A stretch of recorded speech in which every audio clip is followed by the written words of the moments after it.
July 11th, 2015. Today I met with Barry at the sanctuary, and there's a whole bunch of people in here with first and last names. I'm just going to give you first names.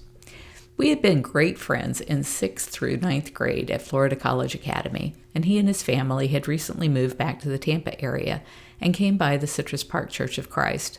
I didn't recognize him, but it's been close to 40 years. We had said hello and promised to get together sometime to discuss the old days, but it hadn't happened until a couple of days ago that Barry contacted me and said that he had to be at the mall nearby today and wondered if he could drop by. I drove him around on a golf cart and reintroduced him to my parents. I explained about the amnesia and that much of my childhood was lost to me. He ran through the names of the kids in our class and told me the latest news he had on all of them. Mike, Tom, Peter, Barry, and I were all pretty close in junior high. I had a crazy female friend named Rhonda who insisted she came from Jupiter. Her mother died in an insane asylum, and I often wondered what became of Rhonda after she left the Army. One person Barry didn't know anything about after junior high school was Robert. He and I were often rated the smartest and most likely to succeed. I'm curious about where that led him in life. Barry said that blank had been busted for drug trafficking and told me that my cousin Scott had been busted for a DUI. I told him I had some fuzzy recollection of hearing that blank had killed someone in a boating accident and was suspected of murder. That didn't surprise Barry. Barry could remember a lot of kids and their descriptions. I had read through my old school days scrapbook a day ago, preparing for this meeting, so some of the names were familiar, but in most cases I just can't remember what people looked like. He said that Grady was now in Atlanta working for a big firm as an accountant. He had last seen Robbie in high school when she was in a rival school's chorus. He described Amy as the little hippie girl and the other Amy. I must have been close to the other Amy because I found a school photo of her, but no one else from the 6th to the 9th grade. He said that Terry had married, but I forget her new last name. He asked me if I remembered his best friends, Stan and Tim, and I remembered Stan's name, but nothing else. I confused him with Lee, who I recall having a penchant for science, which got Barry to reminiscing about our teacher, Mr. Porter, who would make model planes and fly them around the schoolyard. I had a memory of one flying into a chain-link fence. He said our English teacher, Mary Miro, never married. She taught me to spell everything in proper English manner with lots of O's and U's that I have since learned to drop. I thought that other than a few months ago, seeing Barry and his wife, Melanie, at church, that I had not seen him since 1976, but he said that we frequently would catch up with each other until he left Florida in 1987.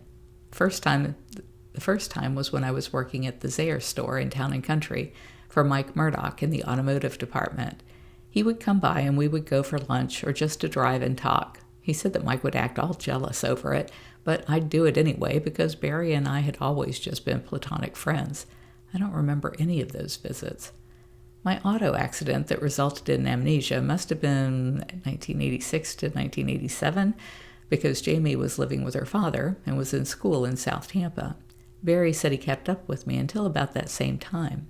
I don't know why it matters, but I keep trying to piece together the timeline. I know that years later, after I married Don Lewis, I ran into Gary Lawing in Home Depot. I was trying to reach something up on a high shelf, and this monster of a man said, "Let me get that for you, little lady." That guy was the 6'7" Hulk Hogan of wrestling fame. I was still a little dazed by the size and power of him when Gary turns the corner and acts like he has seen a ghost. But I don't know Gary from the Man in the Moon, and I don't know what to make of his ravings. Years later, after 1998, Jamie and I were working out in Bally's, and I ran into Gary again. This time I was single, and he was attractive, so I heard him out when he began carrying on about how he knew me. He told me that we had been madly in love, and one day I was just gone. Poof. No explanation, and he couldn't find me. Turns out it was because I was living in a hospital caring for the lunatic PSD patient Bill Benjamin after the accident where I lost my memory. I couldn't believe that I could have been in love with someone and not even known their face or name. But it had been that way with just about everyone for a few years afterwards. He said he could prove it because he had a framed antique pencil drawing of a woman golfing. He loved women, golf, and antiques. And on the back, I had written some pretty mushy stuff about my feelings for him and destiny and the like. I guess it had been, but whatever it was gone, and we didn't try too hard to rekindle it. Maybe seems like one of us was always in a relationship when we would find each other, and so it never worked out that we were both available. I do remember that he was a triathlon athlete. He used to run, swim, and bike in the Ironman contests. I would bike with him, but could not keep up with his running or swimming. He had a modest little house with a pool in an old golfing community in North Tampa. He was a great lover and had stamina of an 18-year-old. In 2012, Gary wrote to me and sent me the matchbook from the bar called Chevy's, where he said that we had met in the summer of 1987. I never responded to him because I was married to Howie and saw no point in reconnecting. So on the inside of the matchbook he wrote, "Carole, I will always remember the summer of 1987. Love, Gary." And then his letters dated 3/13 of 12. It says, "Hello, Carole. Hope all goes well for you.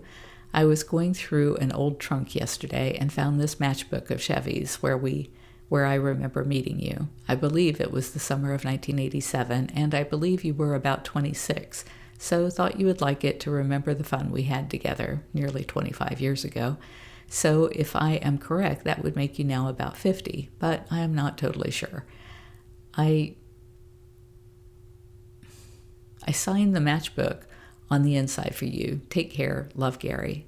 Maybe you better keep the matchbook, but toss my letter. Your husband might not like an old boyfriend writing you. Also, I am sure you still look as great now as you did back then." Back to Barry.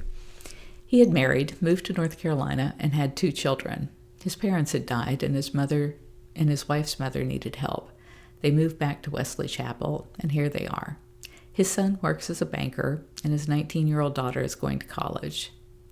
Barry met his wife at, I give the name of the church, and I think that he said that's where they still attend. Barry said he remembers a lot of our conversations and is happy to share them with me whenever I am ready to hear them.